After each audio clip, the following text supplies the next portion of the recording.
একবার সাহাবী হযরত জাবের দয়াল নবীজি সাল্লাল্লাহু আলাইহি ওয়াসাল্লামকে দাওয়াত করলেন। নবীজি সাহাবীর দাওয়াত কবুল করলেন। হযরত জাবের খুশিতে আত্মহারা হয়ে বাড়িতে চলে গেলেন। বাড়িতে গিয়ে স্ত্রীকে খোঁজ খবরটা দিলেন আর মেহমানদারির জন্য প্রস্তুতি নিতে লাগলেন। বড় ছেলে আব্দুল্লাহকে নিয়ে খাসি জবাই করে অন্য কাজে যখন হযরত জাবের ঘর থেকে বাইরে গেলেন, ইতিমধ্যেই হযরত জাবেরের ছোট ছেলে ঘুম থেকে উঠে খাসি তালাশ করতে লাগলো। বড় ভাই তাকে জানায় খাসিটিকে জবাই করা হয়েছে। ছোট ভাই বায়না ধরল, খাসি কিভাবে জবাই করে আমাকে তা দেখাও। অগত্যা বড় ভাই ছুরি হাতে করে ঘরের পেছনে গিয়ে বলল, এখানে জবাই করা হয়েছে। ছোট ভাই জানতে চাইল কিভাবে। বর্ণনা করে বোঝাতে না পেরে অবশেষে বড় ভাই বলল, তাহলে তুমি মাটিতে শুয়ে পড়ো, আমি তোমাকে দেখাই। ছোট ভাই মাটিতে শোয়ার পর বড় ভাই তার গলায় ছুরি চালিয়ে জবাই করার নমুনা দেখাতে গিয়ে ছোট ভাইকে সত্যি সত্যি জবাই করে ফেলল। বড় ভাই যখন দেখলো ছোট ভাইয়ের গলা থেকে রক্ত গড়িয়ে পড়ছে, সে ছটফট করতে করতে একসময় নিস্তেজ হয়ে গেছে। তখন বুঝলো ব্যাপারটি কি ঘটেছে। আতঙ্কিত হয়ে সে নিকটবর্তী খেজুর গাছের চূড়ায় উঠে আত্মগোপন করে রইল।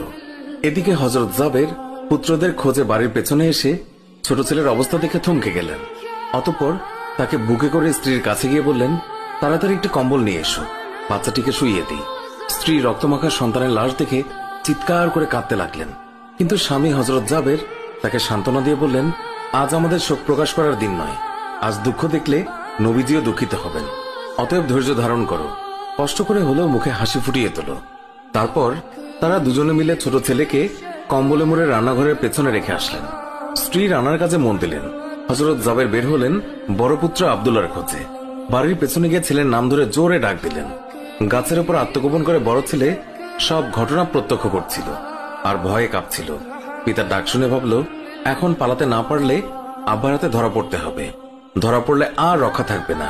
পালানোর উদ্দেশ্যে গাছ থেকে লাফিয়ে পড়ে আঘাতপ্রাপ্ত হয়ে সেও মৃত্যুর কোলে ঢলে পড়ল। পিতা কাছে গিয়ে দেখেন আব্দুল্লাহর দেহে প্রাণের স্পন্দন নেই। বড় ছেলেকে কোলে তুলে তিনি বাড়ির ভেতরে আসলেন। স্ত্রীকে বললেন আরেকটি কম্বল নিয়ে আসার জন্য।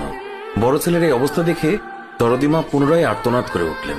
স্বামী তাকে পুনরায় সান্ত্বনা দিয়ে বললেন, ধৈর্য ধরো, আজ আমাদের দুঃখ প্রকাশের দিন নয়, আজ আমাদের পরম আনন্দের দিন। দয়াল নবীজি অল্প কিছুক্ষণের মধ্যেই আমাদের ঘরে তাশরিফ রাখবেন।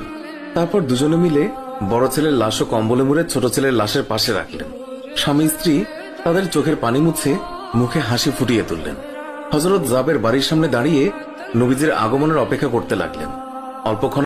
দয়াল নবীজি অল্প কিছুক্ষণের মধ্যেই আমাদের ঘরে তাশরিফ রাখবেন। তারপর দুজনে মিলে বড় ছেলের লাশ ও কম্বলে মুড়ে ছোট ছেলের লাশের পাশে রাখলেন।